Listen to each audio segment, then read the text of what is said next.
Have you ever felt like you're in a small boat in the middle of a stormy ocean? The waves of stress, anxiety, the expectations of others, the relentless news cycle, they crash against the hull without end. You row desperately, trying to stay in control, but with each moment, it seems a new, bigger, stronger wave threatens to capsize everything. The feeling is one of exhaustion, of a constant struggle against forces that seem so much larger than ourselves. This image is familiar to many of us in the modern world. We live in a state of constant reactivity. The phone buzzes and our heart races. An urgent email arrives and our peace vanishes. Someone criticizes us and our day is ruined. We spend our entire lives reacting, being pushed from one side to the other by external circumstances, like leaves in the wind. But what if I told you there's another way to navigate this ocean? What if, instead of trying to calm the storm, an impossible task, you could strengthen your boat, becoming a safe harbor within yourself? This is the promise of Stoic serenity. And here we need to pause and deconstruct a very common idea. When we hear the word serenity, many of us think of passivity, an apathetic calm, almost like giving up. We think of someone who doesn't care about anything, who lives in a bubble of indifference. But Stoic serenity is the exact opposite of this. It is not weakness. It is the deepest and most resilient form of strength. It is the strength of a mountain that watches the clouds pass by, unshaken. It is the strength of a deep-rooted tree that bends with the wind but does not break. True serenity is not the absence of problems, but the inner conviction that we have the resources to face them. It's a tranquility that doesn't come from a perfect world, but from a well-ordered mind. It's about finding the calm in the eye of the hurricane. Throughout our conversation today, we will dive deep into this concept. We will explore what the great philosophers like Seneca, Epictetus, and the Emperor Marcus Aurelius discovered over 2,000 years ago, and how this wisdom can literally transform the way you experience every single day of your life. If you are seeking a strength that is not shaken by external chaos, a clarity that guides you in the most difficult decisions, and an inner peace that no one can take from you, then you are in the right place. This journey is not about changing the world out there, but about forging a new world in here. Demystifying serenity, what it is not. Before we can build up what Stoic serenity is, it's crucial to tear down the misconceptions. I myself, for a long time, confused Stoicism with emotional suppression. I thought being Stoic meant being a rock, cold and unfeeling. But that couldn't be further from the truth. First, serenity is not apathy or the absence of emotions. The Stoics were not robots. They felt anger, sadness, joy, love just as we do. The crucial difference is not in what they felt, but in how they related to those feelings. Imagine your emotions are like a wild horse, powerful and full of energy. An untrained person is dragged by this horse wherever it wants to go. If the horse gets scared, the person falls. If it runs towards a cliff, the person goes with it. The Stoic sage, however, is like a skilled rider. They don't try to kill the horse, they acknowledge and respect its power. Instead, they learn to hold the reins to guide the horse's energy constructively. They feel the emotion arise, the wave of anger, the pang of fear, but they do not identify with it. They create a space between the stimulus and their response. In that space, they choose how to act. Seneca said that the first reaction, the initial shock, is involuntary. But what we do next, whether we indulge in anger, whether we ruminate on the hurt, that is a choice. Serenity is having the power of that choice. Second, serenity is not constant happiness or the absence of pain. Life, for the Stoics, is full of challenges. People we love get sick, our plans fail, we face injustice. Trying to live a life without any kind of pain or discomfort is a recipe for frustration. Stoic serenity does not promise a rose garden without thorns. It offers us the tools to handle the thorns without letting ourselves bleed to death. It's the profound acceptance that pain is part of the human journey, but suffering, our narrative about the pain, is optional. It's the strength to say, this hurts but it will not destroy me. This is difficult but I can bear it. It's about finding meaning and growth precisely in the adversities that life presents us. Finally, and perhaps most importantly, serenity is not passivity or resignation. This is the biggest misinterpretation. The image of the Stoic as someone who simply accepts everything with folded arms is a caricature. Stoicism is a philosophy of action. But it is a targeted, intelligent, and effective action. Serenity comes from knowing exactly where to apply your energy and where to practice acceptance. And this leads us directly to the first and most fundamental pillar of Stoic strength. The foundation of the inner fortress, the dichotomy of control. If there were only one single lesson you could take from Stoicism, let it be this one. Epictetus, a philosopher who was born a slave and became one of the most respected voices in Rome, brilliantly summarized the secret to a tranquil life. Some things are within our control and others are not. It sounds simple, almost obvious, doesn't it?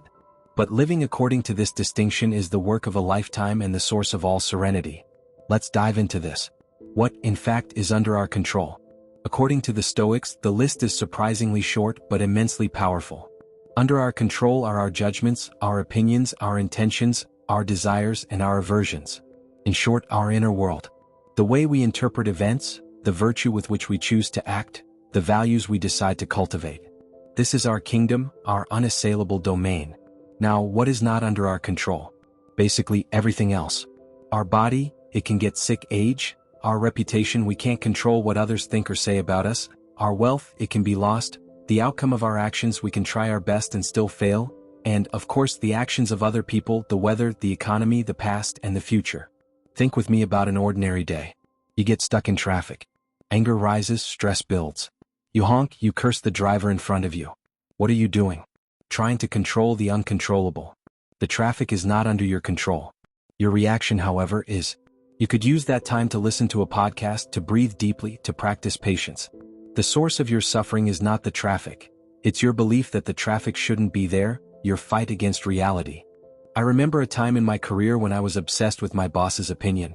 Every word, every glance, was dissected for approval or disapproval. I worked late, I pushed myself to the limit, not to do a good job but to appear like I was doing a good job. My inner peace was entirely in someone else's hands. I was living on an emotional roller coaster and someone else was at the controls. It was only when I understood the dichotomy of control that freedom began. I shifted my focus. Instead of worrying, will he like it? I started asking myself, am I doing my best? Am I acting with integrity? Am I being a good colleague?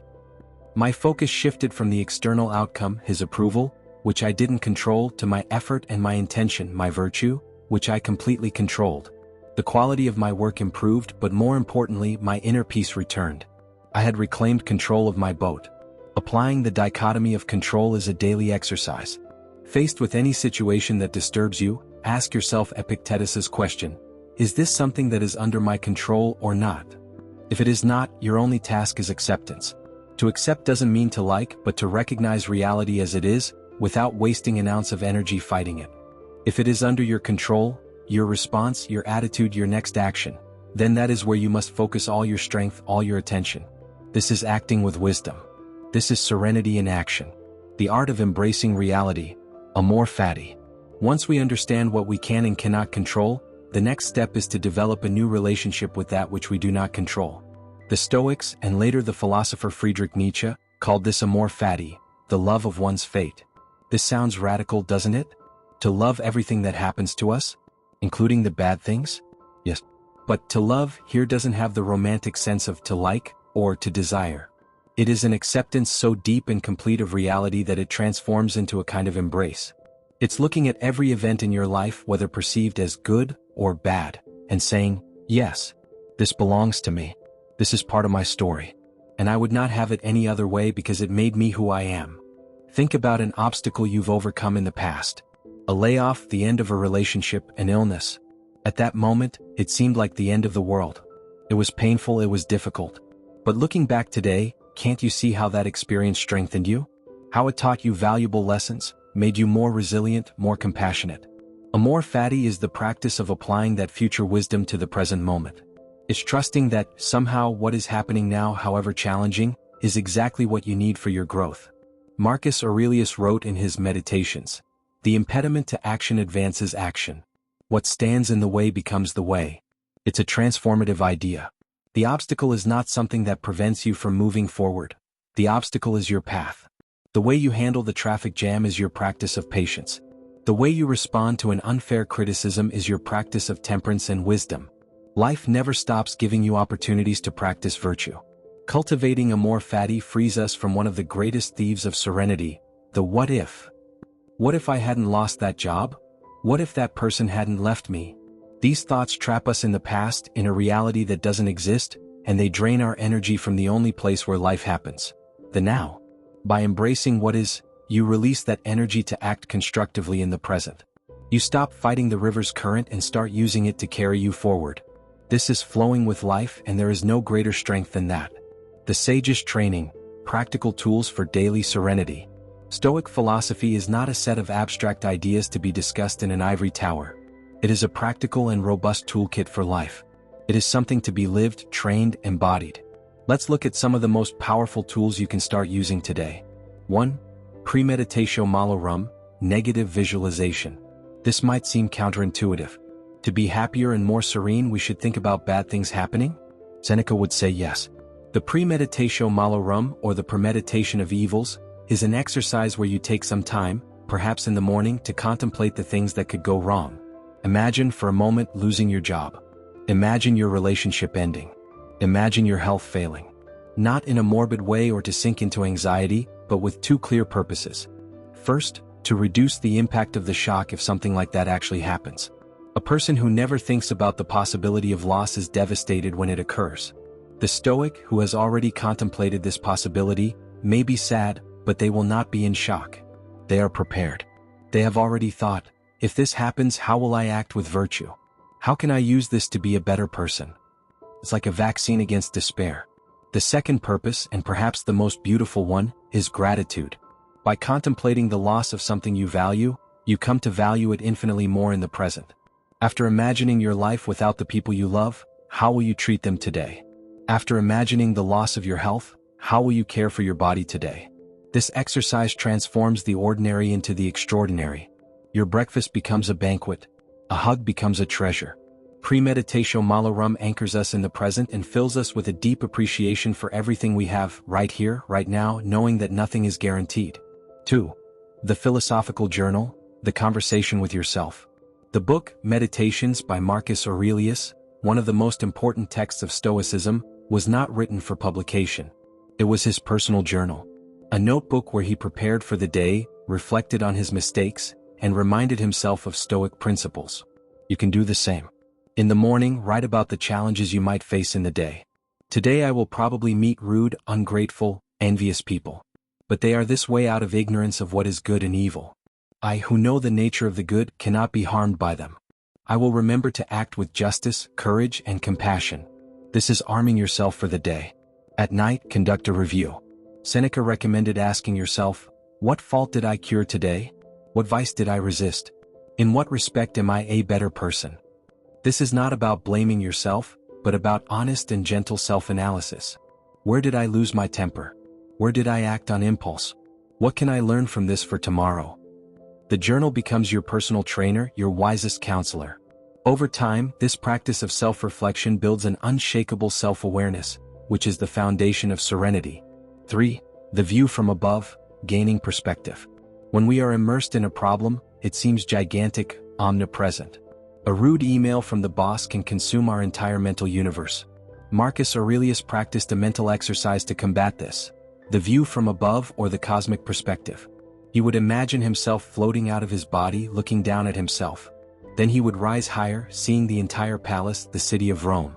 Higher still, he saw Italy, Europe, the planet Earth as a small blue sphere.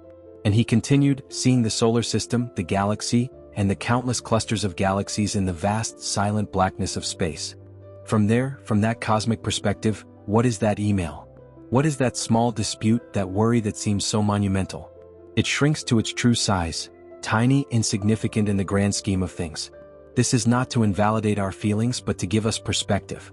It helps us remember not to sweat the small stuff. Most of our daily anxieties, seen from Earth's orbit, simply dissolve. Practicing this mental zoom out can be an instant antidote to stress and excessive worry. 4. Memento mori, remember death. Another practice that sounds morbid but is profoundly life-affirming. Remember that you are mortal. The Stoics kept this idea ever present, not to become depressed, but to live with more urgency, purpose, and clarity. Knowing that our time is finite is the ultimate filter.